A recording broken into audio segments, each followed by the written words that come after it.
My guest today is Malinda Shultice. I am so excited to have her on. Malinda is a professor at not one, but two universities, right up the road from me at Iowa State University, and all the way across the world at Barcelona Executive Business School. She teaches on things like entrepreneurship, business management, and healthcare management. She's also a licensed nursing home administrator with more than a decade of experience in senior living before she made a big shift into teaching. We're going to talk about that today. After seeing firsthand the challenges of her industry, she launched her own company and became very dedicated in finding solutions, one for healthcare's toughest problems and their highest turnover rates, and also to empower others to be the best that they can be in leadership. I cannot wait for you to hear her story, learn from her, and soak in the powerful insights that she brings to both leadership and communication. Welcome to the Lead with Spark podcast, the show where real women lead with authenticity, show up with presence, and live out their purpose. I'm Lynsey Mulder, speaker, C-suite executive, family gal, travel junkie, and a firm believer that your leadership starts from within.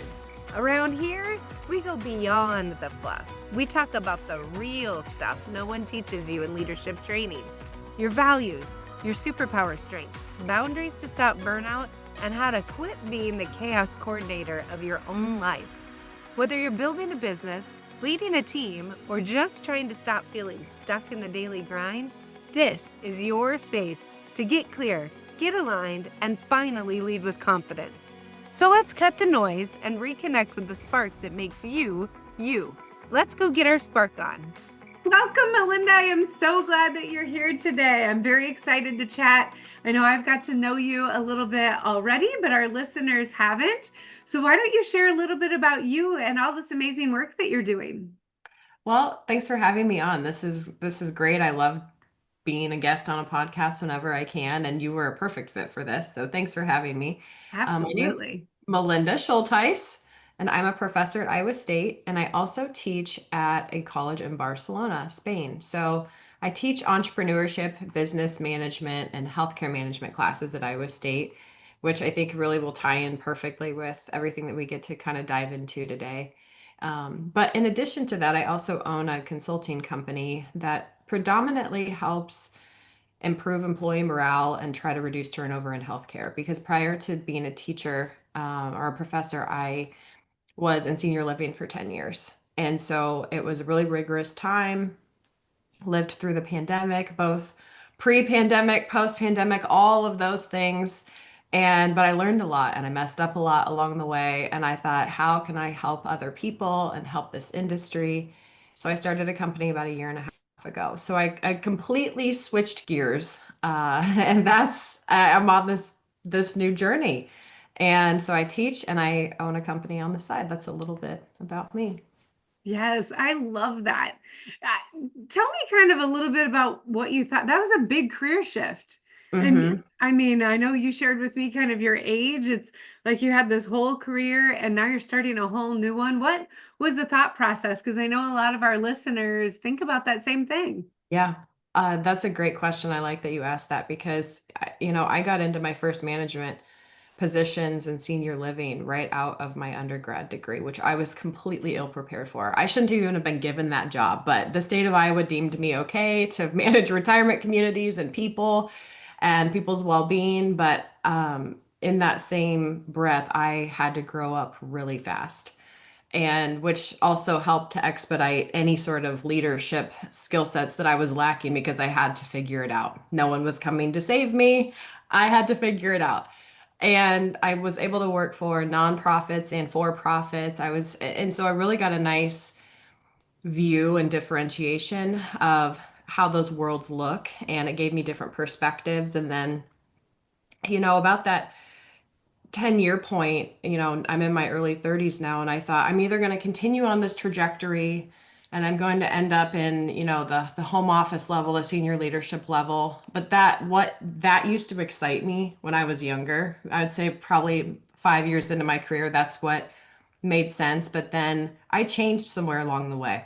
And what I thought I wanted was not actually what I wanted. And I was in the position that everyone would deem you being happy in and you should be happy in. And people thought I was nuts for putting this other career, just pivoting. I pivoted and I was trying to chase what I thought would make me happier and be more beneficial to other people because I no longer felt like I was effective in my role, but I didn't feel it anymore. I needed to do something. And I didn't want to wake up, in my 50s, having done this for years with all of this regret. So I thought, you know what?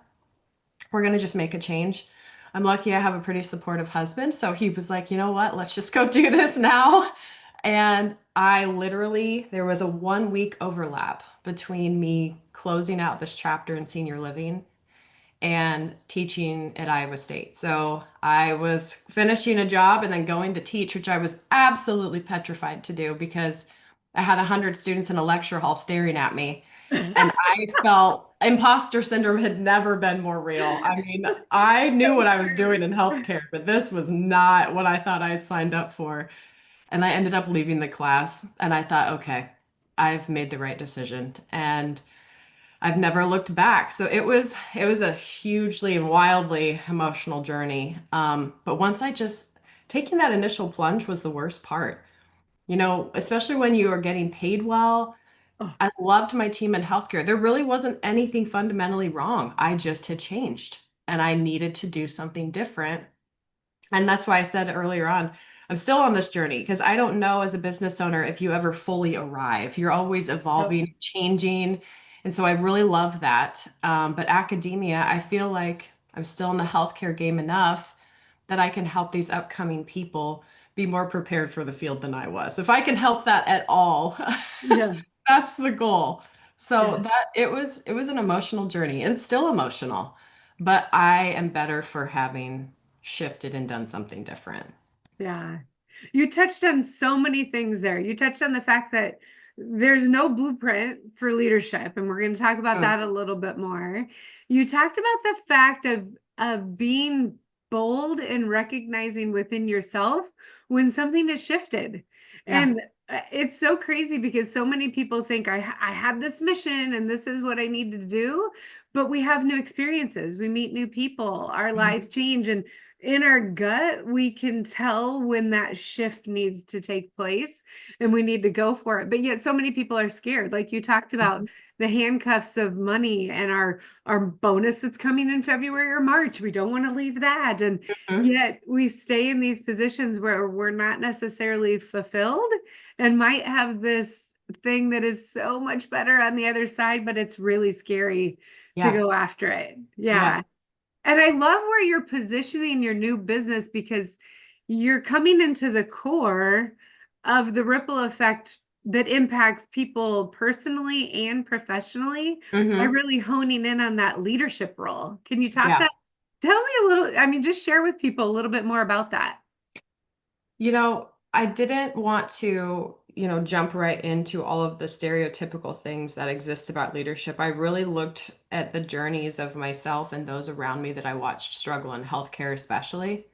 And a couple of the things, one of the really cool things that I get to teach at Iowa State is entrepreneurship. And the first module that we jump into is reigniting that creativity flow that so many of these college students have already lost. Some of them may be only 18, 19 years old, and they've lost that spark just because of life, just like the rest of us. And so, one of those first things that we tackle is turning that back on, because as an entrepreneur, you have to have some sense of creativity because, like you said, there's no blueprint. You just have to go with it, and no 2 days are going to really look the same.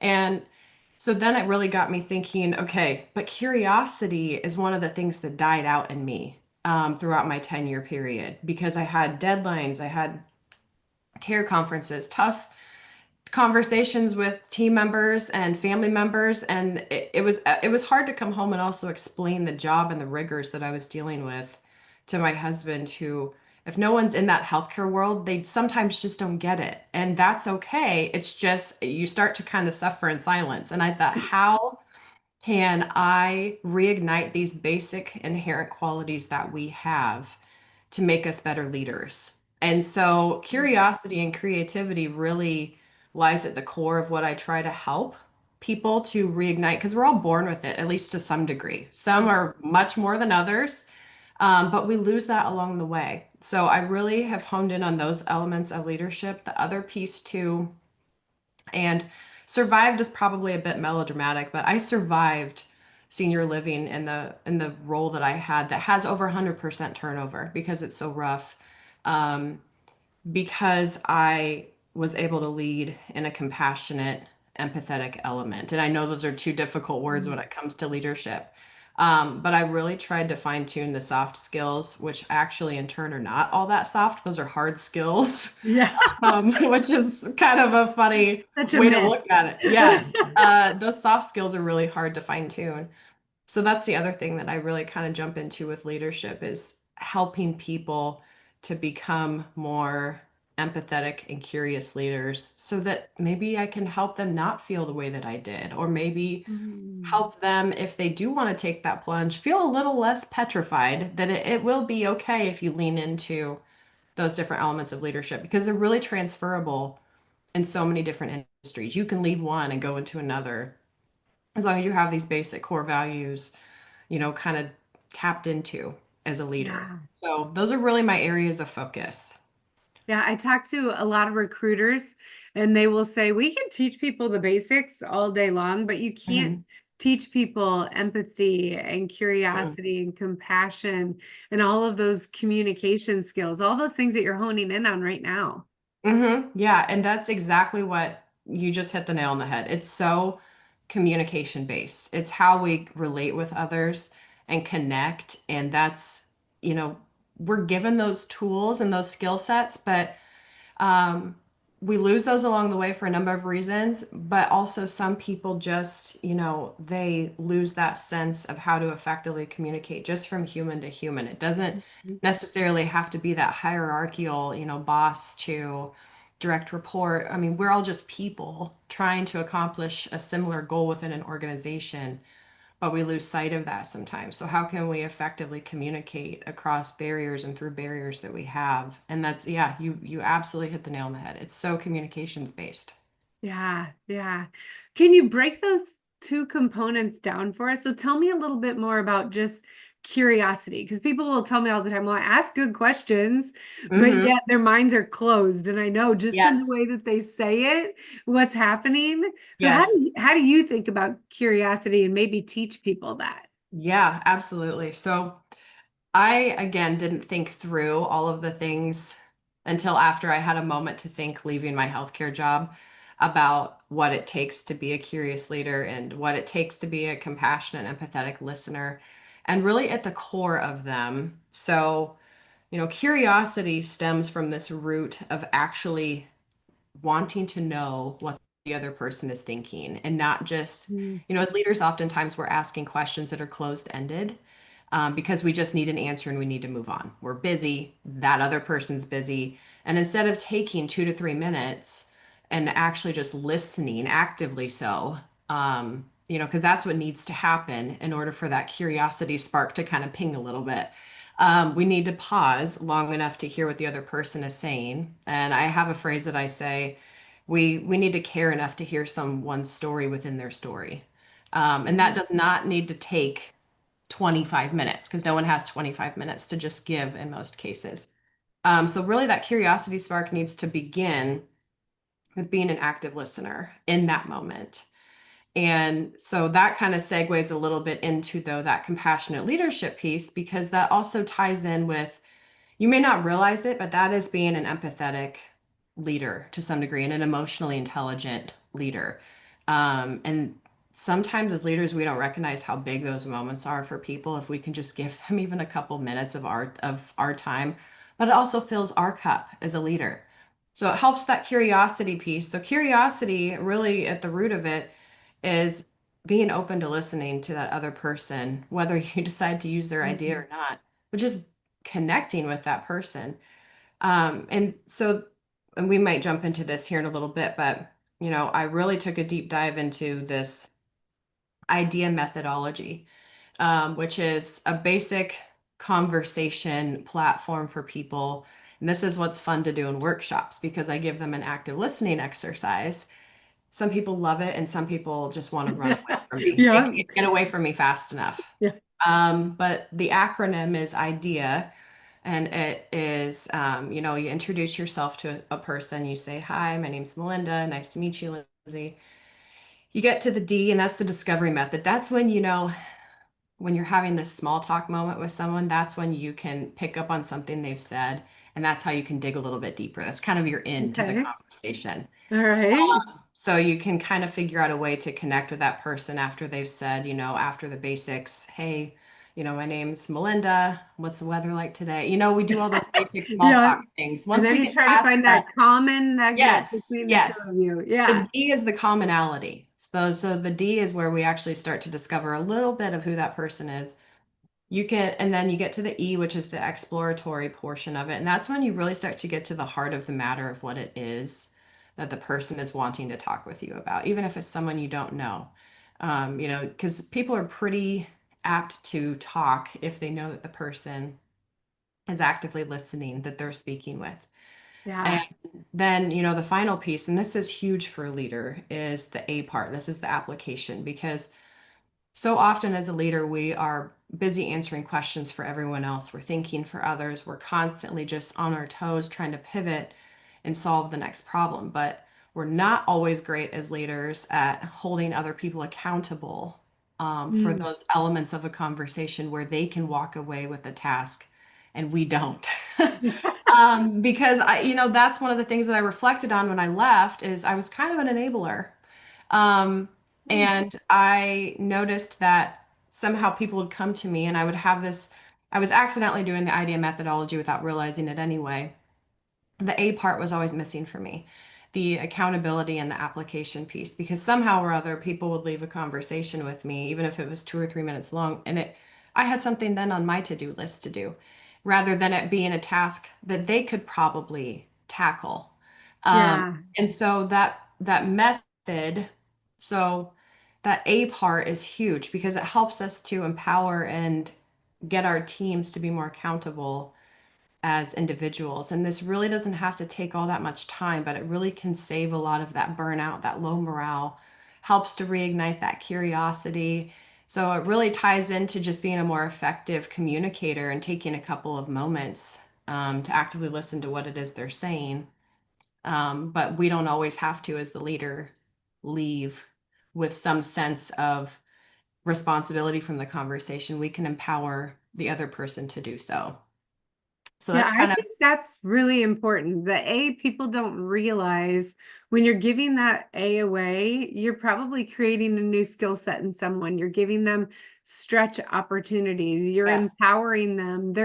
They have this sense of ownership about them when they can take accountability for those Yep. pieces rather than us just adding to our plates. Yes. And that's really what ties into that curiosity piece too, because this is a very effective communication and compassionate leadership method, but it also helps it frees up your time to be a more curious leader because you're not constantly problem solving and for everyone else. Hmm. And then you're also empowering them, like you said, to be a better and more effective individual in their sphere of influence because maybe they're learning a new skill set, or maybe it's just challenging them to have to go figure out the problem without constantly leaning on the leader. And that's okay because then we're teaching them critical thinking and problem solving skill sets. Yes. And so, these that might sound simplistic, and this really is simplistic, but we're not always great at the execution piece of this as a leader because we're all busy and we don't think we have time for it in a day. And so, yeah, it's that curiosity piece accidentally gets ignited throughout this process because we've cleared up time for that creativity and that curiosity to actually be, which is really great. Yeah. How does a leader know when they're not being curious? The Sunday scaries. I'm going to start with that. I Okay. read so much about people that you're not always going to feel 100% excited to go into work. That's just not reality. Right. But when you start to feel that doom in your stomach, or, when people walk into your office and you feel like, oh, do I have to deal with this person today? I don't know if I have it in me.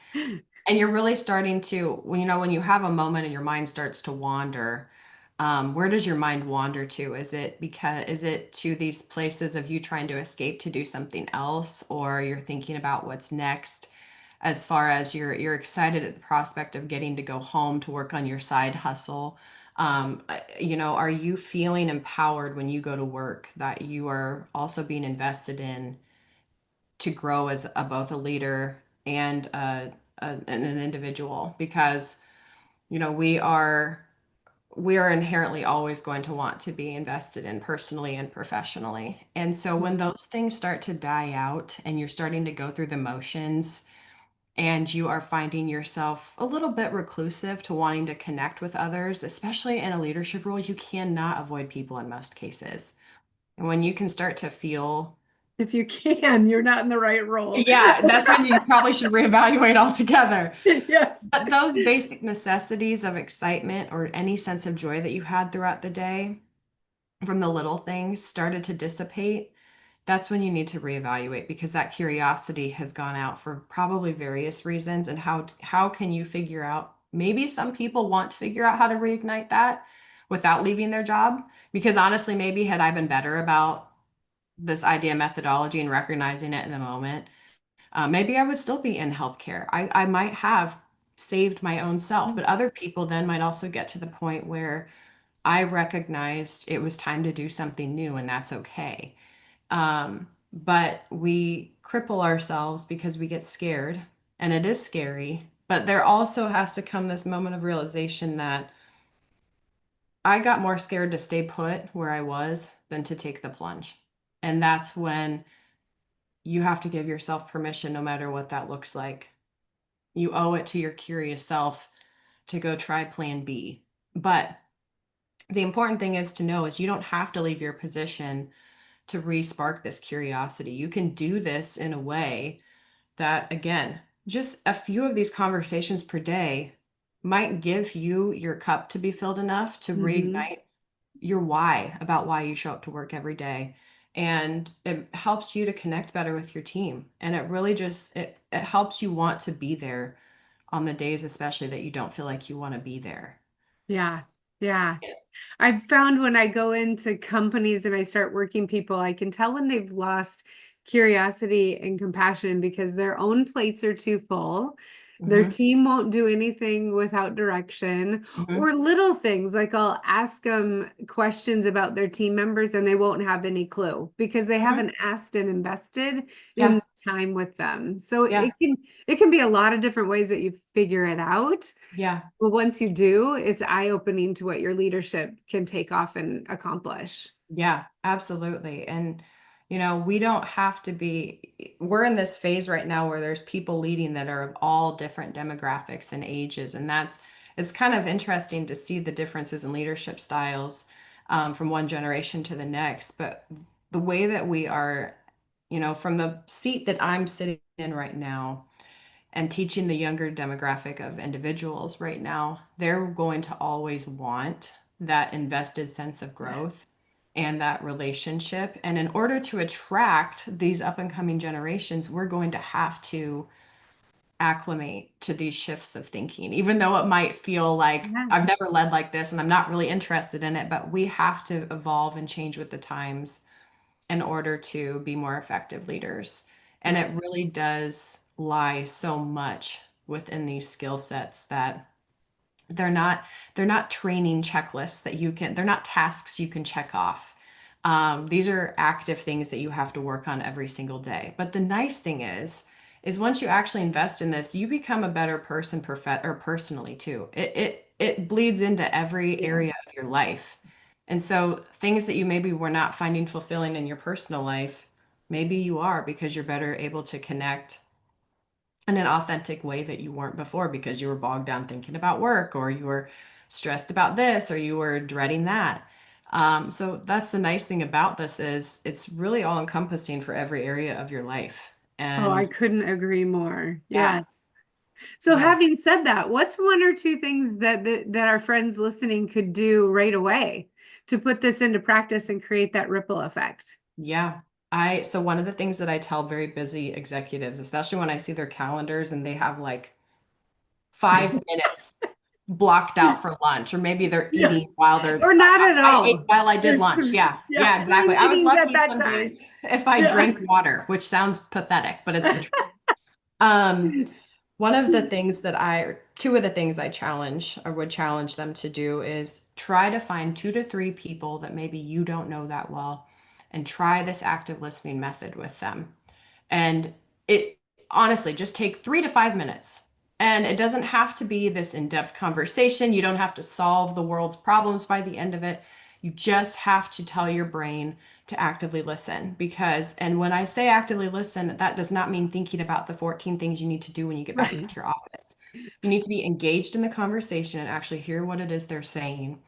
And maybe you don't get to the A part, and maybe neither of you walk away with some task to do. But you need to start training your brain to stop the busy talk up here while you're listening to someone. Because if you can break that habit, you accidentally become an active listener in almost every conversation you have, whether you want to or not. So Yeah. I would challenge leaders for one, try to have 2 or 3 of those conversations in a day.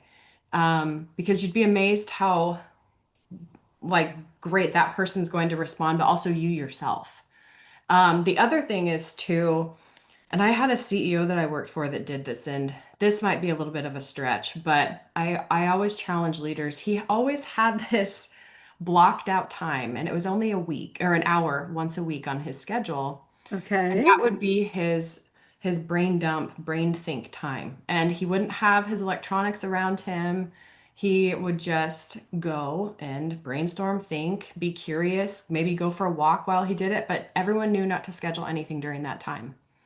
And he was gifting himself a moment of tapping back into that curiosity, that creativity, where it was not, he wasn't bothered by anything else in our external world that can take that away from us. And so, if you can gift yourself, maybe as a leader, starting with 30 minutes is more reasonable. Because sometimes, like I said, we don't even get to drink water throughout the day. So, how am I going to Yeah. ask you to set aside Yeah. an hour once a week?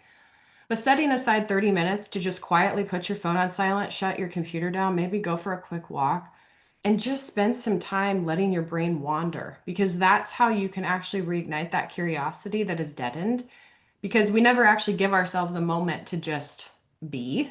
Yeah. You'd be amazed gifting yourself 30 minutes, what that can do each week, for your own sanity and for yourself as a leader. So those would be the 2 actionable items I would challenge people to try. You don't have to buy anything, you don't have to do anything, you just have to be They're present. free. Yes, it's Yeah. free. They're the Yeah. best. They're free tips. Yes.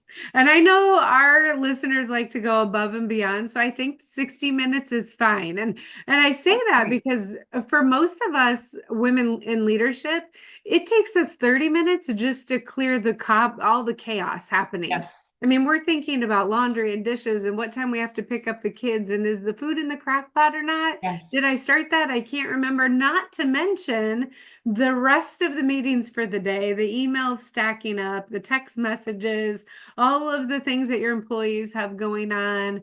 So that first half an hour is really clearing the chaos. Mm-hmm. The second half an hour is where you can start to get creative and your mind will start to even subconsciously solve things. I mean, Yes. what a gift just like you said, what a gift you can give to yourself. That's Yeah. amazing. Yeah, it Yeah. is. And if we can find an intentional time to do it each week, then it just becomes part of our habit. Yeah. And if we can habit stack those sorts of things in our life, it really just permeates into every facet of who you are and who you want to be. And it's really refreshing. And it doesn't have to take all day, and you don't have to pay tons of money to someone to help solve your problems. You're kind of solving your own problems by giving yourself just some time. Exactly. Yes, yes. Well, I know you do events all over for different companies, but Yeah. I'm always curious, like, what is probably the biggest aha that you love that people get from your events? My favorite aha is when I ask people to actually pair up with the person next to them. And sometimes they know that person and sometimes they don't. So those of you that have not sat into my workshops, be you're forewarned right now. Yeah, exactly. I ask people to, one person's the listener and one person is the talker. And for 5 minutes, I ask them, what's your favorite book, your favorite movie, or your favorite restaurant? That's what the listener will ask the talker. The talker will talk for 5 minutes. And then they switch roles. And the person listening cannot give their opinion. They cannot give a statement, and they have to try to ask open-ended questions. And so then we switch after that. And just in a 10-minute time period, the biggest aha moment is one, most people have not been listened to in so long, even for a short period of time, that they feel absolutely liberated. Yeah. Like you can see the weight. If you could see weight in a room, the room would be just full of it. Because it's liberating to just feel heard as a human being on a basic level. Yeah. The And other that's thing, weight as far as heaviness, not weight as far yes, as time. Yeah. yes, Yeah. yes. Weight Because as we far as also happiness. see I do something similar in some of my workshops, and you see that pause. People will talk for 30 seconds, Mm-hmm. but we're so used to only having that short amount of time that then Yes, they will pause and look around like, wait, yes, I have to talk for 4.5 more minutes. yes, Yes. So yes. it's not only the weight of the heaviness, but the weight of, oh, I actually get to keep going. I get Somebody's to do gonna this. listen to me. Mm-hmm. Yes, Yeah. exactly. Yeah. And the other aha moment is for people that would rather die inside when I ask them to do this, because some will tell me that was the longest 5 minutes Of their of life. my life. I don't know how to talk for that long because oftentimes what I hear is they're so used to their time always being taken from them. Yes. They don't ever get the moment just to do that. And so people are uncomfortable because they don't know what to do with that time because oftentimes it's taken from them and they're used to that. And Yeah. so it's on both sides of the equation that I see these aha moments, but people, the feedback that I get, even from the uncomfortable people, they love it because I've never been asked to do that before. And it's honestly just basic conversation. Right. But taking it back to that basic, like I said, is not always so basic for people to put into their day to day because we're busy. Yeah. And Yeah. so those are the two big aha moments that I see I happen love that. Yeah. is just people having a moment long enough to be able to talk for 5 minutes. The other thing is if the person is the chronic talker, oh boy, having to listen for 5 minutes, it almost kills some people. You can see it on their face. You can see them just about to burst. And that is very telling for them when they walk away from a workshop. I need to be a better listener because Yeah. not everyone always is going to have the right answer. Not everyone is always going to want to solicit that person's advice or their opinions. There's just so many people that are willing to give it regardless. Right. They've always been given that space to do so or have for a very long time. So there's a lot of different angles that can be aha moments from these, but I would say that exercise That's awesome. has multiple aha moments that Yeah. Yeah. And I find I love that we have natural communication and natural learning styles. But the best employees, the best leaders, the best listeners, the people that create the biggest ripple effect, all of that are those that can adapt to the Mhm. style of the other person. So Yes. that little interaction, like you talked about, those expressives that they just can't wait to talk and they want to share and share and share, it's really good for them to adapt to learning how to listen and be Hmm. curious in that listening rather Hmm. than just bubbling over onto someone else. We love their Yes. personalities and they keep the energy high, but it's good to learn those adaptive skills. And that's a great Yes. exercise to do that in. Yeah. Yeah, absolutely. You've had so many different elements of your career. I mean, starting out young and figuring out how to be a leader to start with, and then, Hmm. doing it and being successful, and now moving into teaching other people. I'm curious, what's one thing that you now know with all of your wisdom? What's one thing that you wish you would have put into action earlier? I always knew, and all the reports say this, and all the academic reports and professional reports talk about the necessity of being an effective communicator. Mm, Um, but I didn't actually really know what that meant. And I wished that I would have recognized the weight of this and the positive weight of this that this carries with it. If you can be more intentional about how you communicate as a leader, because almost 9 times out of 10, if you look at where companies or industries, regardless, healthcare or not, doesn't matter. So much of it revolves around, miscommunication on different 70%. and it's not shocking to me. And I understand how, now that I have made it through to the other side and I've pivoted, there were so many things that I could have done better and recognized as a communicator, and I could have empowered my team to do so. And so that would have been the one thing that I wished that I would have taken the time to better understand the gravity that it holds. And it's not frivolous, and I'm not wasting time by connecting with my team. It's just that helps to realign everyone working towards the same goal. And I didn't recognize that honestly until probably the end of my career as I was transitioning out and trying to do something different. And I wished that I would have understood that better. Yeah, And so it's yeah, just so basic, but effective communication and what that means to me and my team. And I wish I would have been better about that. That would have been wildly beneficial for me. yes. And I really believe that's something we learn every day for the rest of our life because Hmm. we're meeting new people, we're communicating differently. This technology world that we're in today, that wasn't in place when I became a leader. So that communication has evolved, Hmm. moving into the pandemic and remote, that's changed. It's taken away almost all of our nonverbals. We have to Yes. learn to communicate differently. So even people that are great communicators should Hmm. continue to evolve and learn those Yes. communication techniques.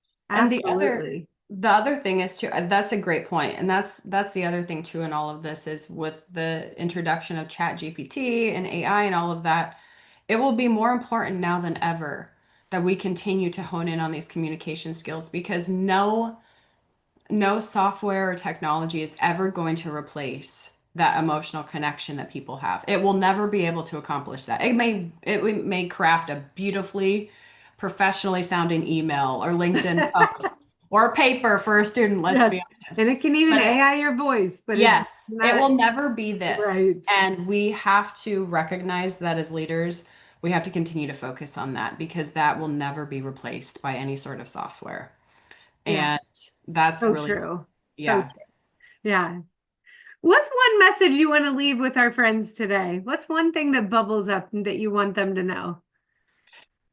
Please recognize the importance of just taking a moment to listen to those around you. And, with how difficult our world is on so many different spectrums and scales and all of that, most people can connect on some level, regardless of age, demographic, any of that. Just taking a moment to listen to those around us and gift ourselves that time to be listened to as Yeah. well um, carries so much positivity out into this world that we don't even recognize nor can we measure the great effects that we're putting out there um, by giving ourselves that space but also giving other people that space to Yes. talk and just Yeah. feel heard. So it just really comes back to that communication element of gifting ourselves that because we strip ourselves of that. And we can accidentally reignite that curiosity bulb that has burned out a long time ago, even if we don't realize it's burned out or we think it's still intact. This can help to ensure that you're still staying curious about yourself and about those that you are around as well. Yeah. I love the thought and the image of that unseen ripple effect that you're creating. You Yes. won't know that you've even done it, No, but it's happening. it is. It Yeah. is. It Yeah. is. Yes. Okay, just for fun, because I'm a travel junkie. So I like to ask people, what is one place that I should go visit? But more importantly, what should I do when I get there? Mm. We just came back from Iceland about a month ago. We took my Oh, husband and my 8-year-old daughter. We went. She's gone to a lot of places. Whether she's wanted to go, she's been drugged from one yep. country to the next. We went in the end of June because they had the midnight sun and it's a thing. It never gets dark there. But I would land and I would go drive to the Highland area of Okay. Iceland because that's where all the puffins are. And they only are there mating for a specific period of time. And you can see puffins galore. And it's broad daylight at midnight, and it is magical. You can't even make it up. It feels Ah, otherworldly. So that would be my suggestion, okay. to go to Iceland, find some puffins because they like to be near the ocean and the rocky cliffs, and enjoy it at 11 o'clock at night because it's broad daylight. All right, I'm adding it to my bucket list. I have not done that yet. Well, It this was has incredible. been amazing. Thank you so much for coming. I know I'm going to link your LinkedIn information in the show notes for everybody because everybody should be inviting you to their company for a workshop. Mhm. I mean, the things that you offer are irreplaceable in our world today, and Yeah. everybody needs it. So, Yes. thank you so much for coming. And to our listeners, I'll see you next time. Make sure you're creating the spark in your life. Well, that's it for today. Thanks for being here and for doing the work to lead yourself first. If this episode sparked something for you, take a second to subscribe, leave a review, or share it with another woman who's ready to own her leadership. And remember, the way you lead your life is the way you lead everything else. If you or your organization are looking for a speaker, an impactful workshop, or an executive coach, head over to lynseyMolder.com and let's connect. Keep showing up. Keep leading with spark. You got this. I'll see you next time.